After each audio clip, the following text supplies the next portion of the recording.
Hello everybody and welcome to my video today. Today we are going to be talking about technology in the classroom. As teachers, there are lots of rules and regulations that you need to be aware of. So today I'm going to kind of inform y'all on some of the things that you need to look out for as a teacher working with your students or just working in general in your classroom.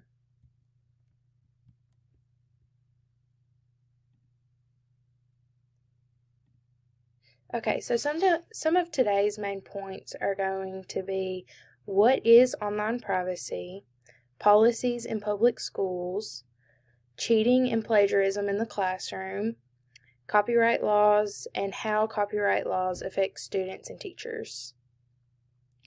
So the first thing we're going to talk about is online privacy. So, by definition, online privacy is the ability to control what information you reveal about yourself over the internet and control over who could access that information. And this definition can be found on Wharton Global Youth. So there are laws that are put in place to protect our online privacy because it's so important. But why is online privacy important? Online privacy, it can keep you and your family safe from social media data breaches. It protects against cyber criminals. It guards against disrespect, limits power from people, and it protects against the identity theft. So as a teacher, you're going to be in the public eye and lots of people are going to know who you are. So it is very important that we have online privacy as teachers, and that we are able to keep our identities hidden from outside of the school. We might have different things going on outside of school and on our social media, but online privacy keeps that life separate from our school and our teaching life. For more about online privacy, you can visit, there's a great website that you can visit, and it's called Online Privacy Expert.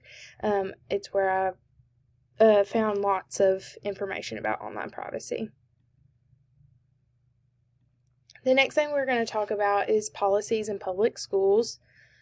Every school has an AUP that you sign whenever you sign your contract. But what is an AUP? An AUP is an acceptable use policy. So, acceptable use policies will include how your school expects you to act and use the internet.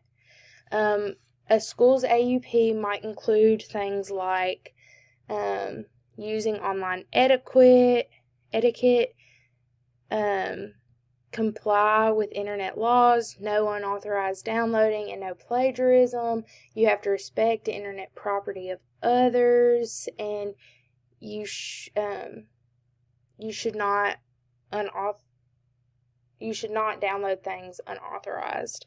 So a school's AUP, they differ from school to school, but those are some of the basic things that a school's going to ask you to do in their AUP. Cheating and plagiarism in the classroom. So cheating is something that has been running rampant nowadays. Just because of COVID and everything being online, it's easy for students to cheat nowadays, especially with the internet at their fingertips. It is so easy for children to cheat, and there's so many different ways that children can cheat nowadays. Some of those ways are looking up the answers online. You can text your friends in the middle of class, or if you're at home taking a test, and you can ask them for answers. You can be copying someone else's work. I know in high school, lots of kids that were around me would pass around pictures of the homework from last night. So that's another way that people can cheat. Storing notes. Lots of people put notes in their notes on their phone, and they can look at it super easily while they're taking tests or anything like that. And then there are homework apps. One that's really popular is Socratic. You can take pictures of questions on homework, and then it'll give you an answer just like that. Another thing we need to talk about is plagiarism. Plagiarism is also something that's become very easy now with the internet at our fingertips. So the definition of plagiarism, and this is provided by the Merriam-Webster Dictionary, is to steal and pass off the ideas or words of another as one's own. Use another's production without crediting the source. So plagiarism is stealing somebody else's work. There are many ways that you can use plagiarism. You can be writing a paper and put an idea in there that's not your own. That's plagiarism. When you're making a PowerPoint, you can put an idea in there that's not your own, and not giving credit to those sources can get you in a lot of trouble. Both of these things can result in a punishment for the offender. You could get a 0 on whatever you're doing.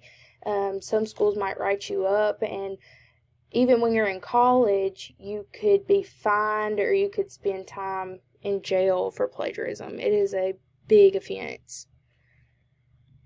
The last thing we're going to talk about is copyright laws. So what do copyright laws protect?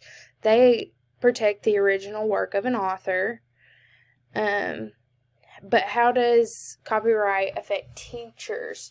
So copyright laws are held under Title 17, and it is a national law, and Title 17 is the code that outlines copyright laws. The original works that it protects are literary, dramatic, musical, and artistic works like music and movies. You can register for copyright, and you can learn a lot more about copyright at copyright.gov. How does it affect students and teachers? So students, computer programs, lots of students can copy computer programs, but it is not their original work. Students must respect copyright of materials and not change them to their own work. So they can't use someone else's copyrighted work. You can't put your own lyrics over a song and call it fully your own. You have to give credit to the artist of the original music. And also students can make copies of whatever they're working on, but they can't recopy it, or they can't sell it. Now, how does it affect teachers? Teachers can copy and use parts of work for educational purposes, but they can't copy and redistribute an entire textbook. That can get you in a lot of trouble. And they can use paragraphs and copy paragraphs, and that's described as fair use. As long as your copying doesn't affect sales on whatever you're copying. So if you're copying a textbook every single day when that company could sell a whole nother textbook, then that's illegal. But if it's not affecting sales, then it falls under fair use. So wrapping it all up, we learned a lot today. But as teachers, you always need to be paying close attention to cheating and plagiarism, and you should also follow your school's acceptable use policy, because that is in your contract, and that's a rule that you should abide by. And you should always remember that copyright laws and online privacy is only put in place to protect you. These things are for you and not against you. And I just want to thank you guys for watching my video today, and I hope you really learned something from it. Thank you guys.